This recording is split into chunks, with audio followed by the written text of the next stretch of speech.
Just listen to that sound.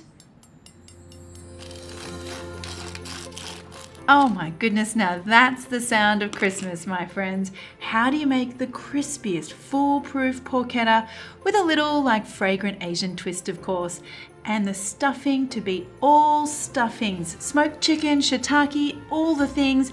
Even the toughest little critics will love this one. It's that time of year, my friends.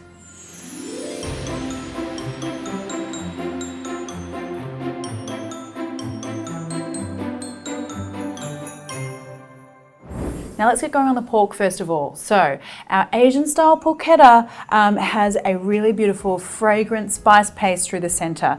So first of all, we want to start off with these dried red chilies. Now I have had them soaking in some hot water for about 10-15 minutes, so they're lovely and soft. And what you want to do here is try to use the large dried chilies because they're typically a lot milder.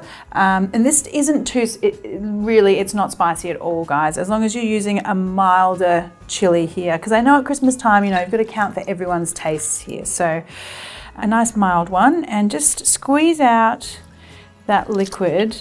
But I want you to keep that chili soaking juice because we might need to use it a bit later when we're blending. You just want to cut these chilies up so that the blender has an easier time getting through them. Pop them into your blender. Now, next up is some galangal. So for those of you who might not be familiar with galangal, this is the guy here. Kind of looks like ginger, but more pink. And it has a very it's like a fresh kind of pine, like piney, citrusy kind of fragrance to it. If you can't get galangal in your local area, just use some ginger. Different flavour, but still good. Now you do need to cut the skin off. Now guys, you know that I love to hear from you. You know that I love to chit chat here on my channels with you. So while you're watching, why don't you tell me what it is that you're making this Christmas or what your family loves to make at Christmas time. If you've got photos, even better. I love to take a squiz at what everyone is cooking or what they'd like to cook. And also I love to hear about where you guys are watching from. And I know that all of you will have lots of different Christmas traditions. So please tell me all about them. Or better yet, post me a recipe. That would be great. Now we also need some lemongrass. Just need to bruise that lemongrass. And then often that first layer is kind of really woody and hard, so I just kind of peel it off. You can go ahead and slice the inside. Now I also need some red shallots here, some garlic, some coriander roots. Now I know a lot of you often comment that your local store or market gets rid of the root end of the coriander. If that's the case, just use the stem that you've got. The stems and the roots have loads of flavour and it's very nice to use in a paste like this. For those of you who don't like coriander, just leave it out. It's okay. I feel sorry for you, but it's okay. Now I also want some magroot lime leaves here as well. Just got to take the sort of middle stem out of those. Just kind of rip them into that blender. I also want some lime zest too. And now some shrimp paste. So this is basically very much like a Thai red curry paste, if you like. The shrimp paste will add a whole bunch of beautiful umami and saltiness. It is kind of a stinker though, so don't smell it. Or you could dare someone in the family to eat a jar of it or something. Which we often do to you, Dax, don't we? We ask you to eat a jar of it, but you have yet to eat a jar of it. I told you my price is $1,000. I'm sorry. $1,000. $1,000. You give me $1,000, I'll eat a whole shot. This whole thing? Yep, you can broadcast it and everything. Okay, guys, you let me know. Bonus. Who wants to see Dax eat a whole thing of shrimp paste? I don't know if I want to see that. Okay, let's go in with our spices now. I've got some ground cumin. I want some ground coriander too. Now I just need to blend everything up.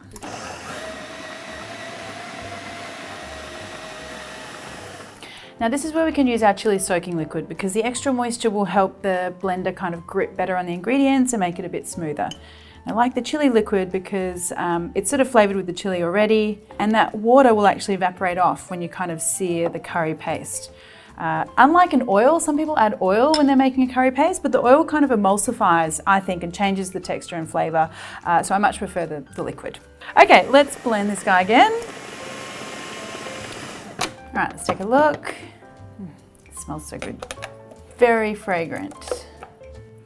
Now you want that kind of like chunky, well, not chunky, just like sort of homemade curry paste kind of texture, I think. So we've done our paste, let's talk about the pork belly. I mean, you know, it's wondrous when it's done really well. So how do we minimize the potential for disaster at Christmas time? Well, I've got lots of little tricks up my sleeve, including using one of my favorite pieces of kit actually in my home kitchen. Literally, I use this thing like every weekend in my barbecue and in my oven. It's my meter thermometer. It's wireless. It will tell you all the things while your pork is cooking, but we'll get to that later. The thing that you need to look at when you're buying your pork is you want to make sure you've got a really nice piece. I've got about a 2 kilo piece here, and by nice, I mean you want some good layers of meat and, you know, a layer of fat, but not too much fat, I think. You want it nice and meaty. Okay, so you'll notice that I have this little random piece of pork belly here. There is method to the madness, my friends, and we're going to be using that later to sort of stuff the inside of the rolled pork. You get a much better shape, I find, when you have this little piece in the middle, but we'll get to that later. First of all, let's talk about scoring this guy. So I like to be very precise with this. The scoring is really important because you don't want to cut too far down into the fat because then you'll have too much possibly liquid sort of coming up and bubbling over and not giving you a really good crackling. I like to use a ruler also because it gives you more accuracy and just sort of like 1/2 centimetre apart. And yes, I'm using like a Stanley knife, a craft knife, because it's very sharp and does the job. Okay, so that's our scored pork. You can see we've got beautiful even lines here, and that's going to help us to get a really beautiful, even, crispy crust.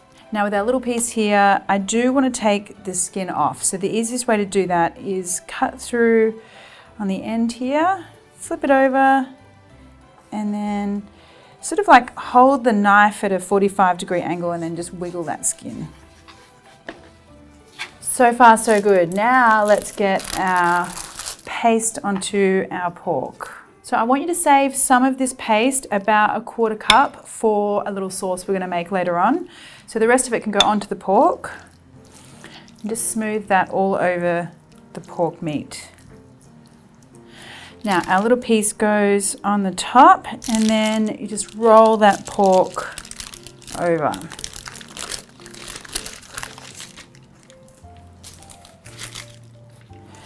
And so now you have a really beautiful situation here where you kind of have that piece of pork through the center, and then you've got that lovely paste around it. So that'll give us a really nice amount of flavor all through the center there, and gives us a really nice kind of rolled tight pork roll.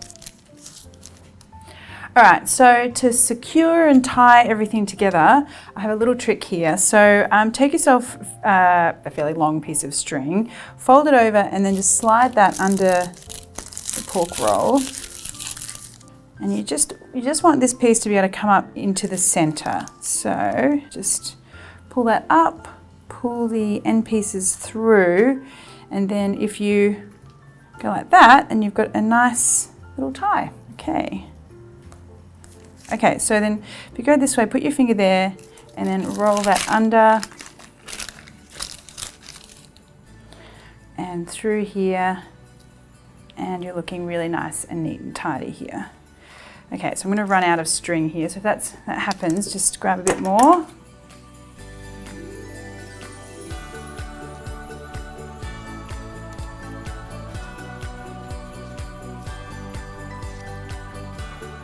Okay, that's looking good. Now do the other side.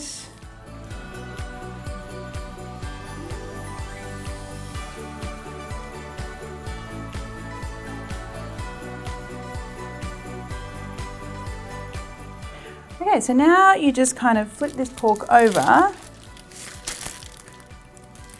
and you can just tie it up underneath.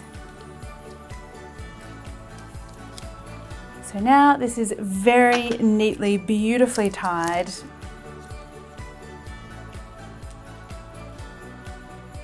I'm going to pop it onto a tray lined with some paper towel. Now we want to get a lot of salt on here. So the salt is going to help to draw out the moisture from that pork skin. And of course, the more moisture you can draw out and take away from that skin before you roast it, the crispier and crunchier it's going to get. So that's what we're aiming for. And that's also the reason we're going to leave this in the fridge overnight, uncovered please. If you put a cover on it, what will happen is the moisture doesn't have anywhere to go. So by leaving it uncovered, we're kind of drying out that pork skin. So overnight. But luckily I did make one yesterday, so you don't have to watch paint dry. Let me go get it. So this is the one that I did yesterday. You can see that that skin is really nice and dry now. The salt has sort of pulled out a lot of that moisture. So this is good to go. Now, the thing that I think is a little tricky when you're doing big cuts of meat for, especially for things like Christmas and Thanksgiving and holidays, is you really don't want to stuff it up. So I'm going to say I love using this wireless thermometer. This is a Meter Plus. It is wireless, so you don't have all the cords and everything hanging out of the oven, which you can get tangled up with, which I do all the time with old thermometers. With this one, you have this neat little probe. Pop it into your joint of meat. So let's get this pork out onto our roasting tin. I've just put a little bit of like pieces of foil in here. That's just to act like a trivet, so we've got a nice amount of airflow going around. So pop your pork onto that. And then you can use the Meter app to tell you when it's reached the perfect temperature. So this will give you internal temperature of the pork. It will also give you the ambient temperature in the oven. And I gotta say, I find that really super helpful because ovens can say one thing and actually they're a different temperature. And that's the same with smokers and barbecues as well. So I really love that. And then you don't even have to kind of guess or figure out the timings or the temperatures. So you go pork, and I'm doing a roast belly. Gonna go recommended temp. I start the cook, and then that's it. This is gonna tell me when my pork is ready. But if you don't have a thermometer, the approximate times are going to be 20 minutes at 200 Celsius to start off with. That's going to get the crackling going. And then it's about an hour and a half at 170 degrees Celsius. So turn that temp down, but we'll come back and check it. I'll show you what the crackling does after 20 minutes.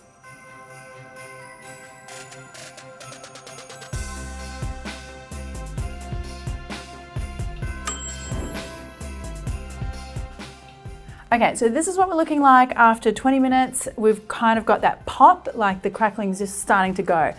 So that's what I was hoping for.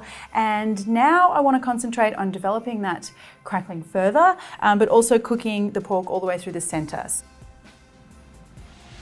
All right, into the oven.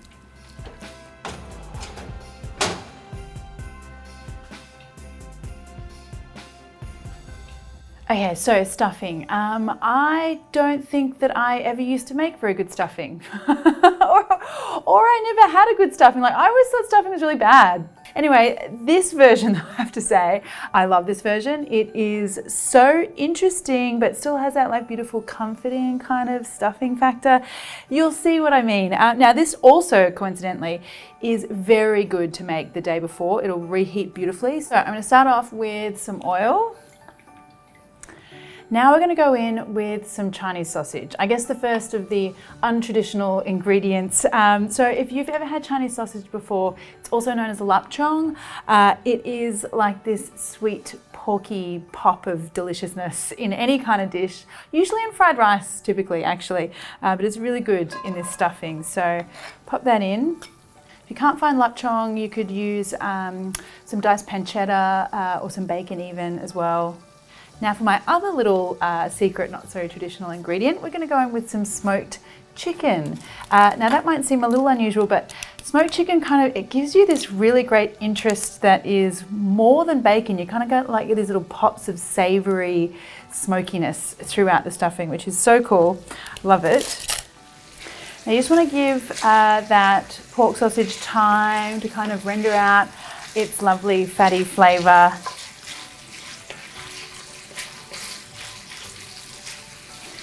Now we're going to add some leek.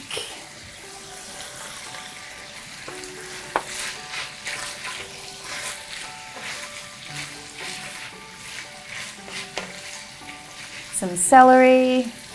Now, I know a lot of you out there will have some really great stuffing recipes. Don't let my earlier comment put you off by thinking that I don't like stuffing at all. I just think that I've been to some, I don't know, I just have had bad stuffing experiences. But please tell me all about your stuffing recipes. I would love to know some cool ones. Pop the recipe below, that would be really fabulous. I need some garlic here as well. Now I've got some shiitake mushrooms here as well. I've just had these soaking, so they're really nice and soft. These were dried shiitakes. If you had fresh, you could use those as well. Hi, darling. Hey, how was school today? Yeah, quick, come give me a huggy. Come on. Hey, did you have a good day at school? Oh, I love Mommy. oh, that's very nice. Thanks, honey. Did you have fun? Does it smell good? Mommy smells beautiful. Oh, I smell beautiful. That's very nice, honey. Mwah, mwah, mwah. I'm making some Christmas stuffing. Huh? Mushrooms. Yummy. Yummy. That smells yummy, doesn't it? Okay, now you're going to go for a swim, or do you want to help me do some cooking? I want to go for a swim. Is it okay if I go for a swim? It's okay, yeah. And then you can have some, maybe try some stuffing later. Okay. Yeah, okay. Well, that's a little present. Do you want to take that? Huh? Oh, off you go. Huh? Take this with you, please. Come on, go show Daddy. I want to. Okay. All right, so let's have a look in here, and you can see that we're getting some beautiful caramelization in here, and this sort of brown edge of caramelization that we've got, that is pure flavor. Now, the best way to utilize that flavor is to deglaze the pan. Now, that's just like a fancy way of saying add some liquid, the liquid will bubble and take off all of that flavor and put that into our dish. So we're going to do that with a little bit of Chinese Shaoxing wine.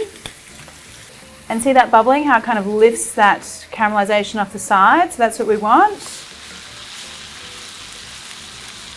Now I've also got some chicken stock here. I've had some ginger slices sitting in there. I just warmed it through a little to kind of infuse the ginger into there. I'm going to pour that in as well. Now you can take those ginger slices out because they have already done their job in the chicken stock already. I'm just letting this simmer a little bit more just to pick up some of that flavour, but I don't want to lose all of that liquid. So I think that looks pretty good to me. All right, turn that off. Now, bread. So that's going to be the main sort of basis for the stuffing. So I have here kind of like a stale-ish, kind of day-old sourdough. I'm just going to rip that open. And you just want to cut/tear this into chunks. Now just for some crunch factor here, I've got some water chestnuts and I'm just gonna just literally just crumble them in. I like this to be really chunky and rustic. So, you know, don't go all fine dining on me here. So I have my bread here and just want to get it into here, mix it through.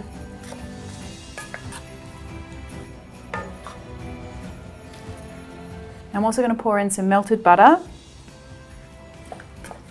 And you just kind of want to keep turning this bread over in here so it starts to really soak up that liquid. And also I want to cool this down a bit. I need to add some eggs, but I don't want to add the eggs in while everything is super hot because then we're going to get scrambled eggs, which is not what we want for this.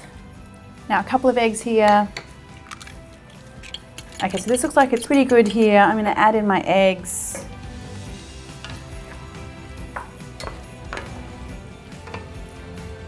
And I want some salt,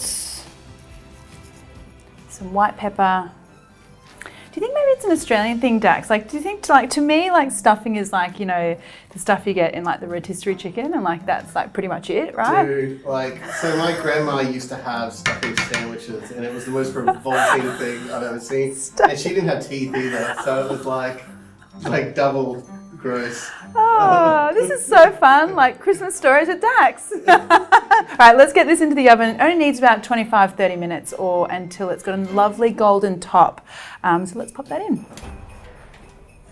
All right, so this is currently smelling so delicious. I mean, it's just so comforting, this stuffing, even the smell of it. Now, if you were making this the day before, leave it in the pan, and that way you can just cover it with foil and reheat it when you're ready to go.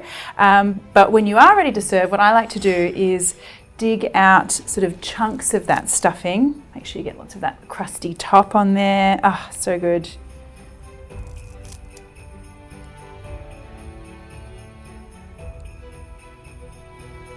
And then just a final little sprinkling of coriander. You could also do spring onion as well, so either one. Here it is, guys. This is my smoked chicken and shiitake stuffing. All it needs now is our beautiful Asian porchetta. So let's finish that off.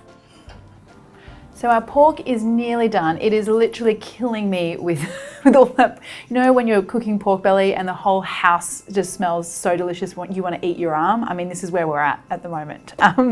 Pork is smelling amazing. We're going to make a really quick sauce, and you could do this the day before as well, guys. I love to get everything done as much as I can beforehand. So I just want a little bit of oil in my saucepan here. And you know that extra paste that we kept earlier? I hope you kept earlier. Just pop that into the pan. And you want to always, with curry paste, you want to cook out the aromatics. So you've got raw garlic in there, you've got raw galangal, lots of bits and pieces. We want to really make all those flavors bloom and get all beautiful and lovely.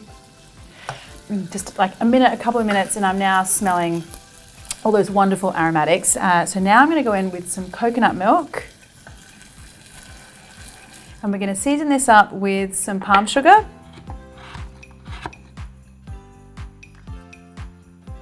And some fish sauce. Now just let that simmer for another 5 or so minutes, just to allow all those flavors to make friends in there. All right, guys, so here we are. Our sauce is looking and smelling amazing. I'm just going to pour that into a little dish here. And that is ready now for our pork. All right, so I am pretty happy with this pork. I mean, look at that. The perfect crackling. Look at all of, that is so good. I love it when things turn out so wonderful. And do you know what's really great is I know that pork is cooked right through the center because my meter app told me so. Now, I know the temptation is to get right in here because it looks incredible, but you really do want to let this rest like any piece of meat. I would let it rest for at least 20 minutes, 30 minutes, and come back and we'll slice. All right, we are ready to go here, guys. I can't wait any longer. Now just snip off your little strings here.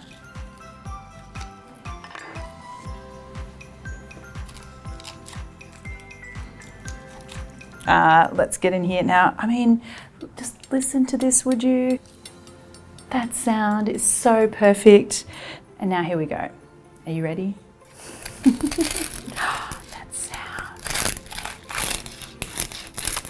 Now that is like Christmas magic.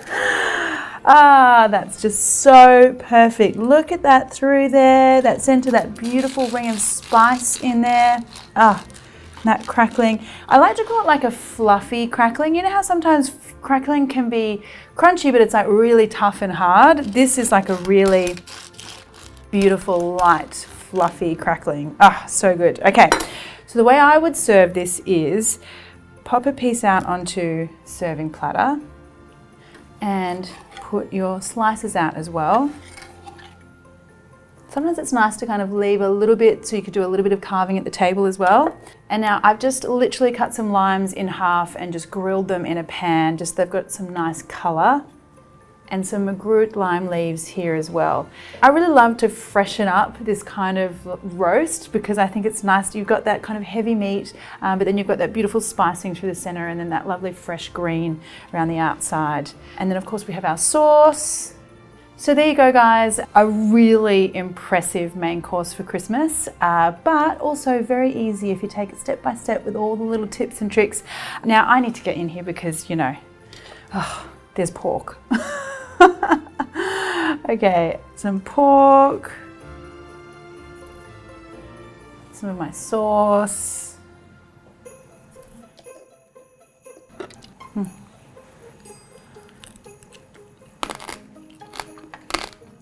I mean, you can hear that, right?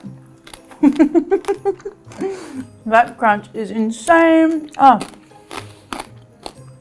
That is such a beautiful way to do pork. The spicing in there it's just so fresh. Like, I think oftentimes like a really heavy roast can seem, I don't know, like kind of heavy, but with all that beautiful spicing, all those aromatics in there, this just seems so fresh and lively and so much more interesting. Oh, I love it. So good. And some stuffing too. Ah, yum. That stuffing is so good. Just has the right amount of like just a little bit of that Asian kind of flavor. Ah, love it. So guys, thank you so much for spending Christmas with me. I love doing these Christmas specials for you. I have 2 more delicious ones coming up in the next 2 weeks.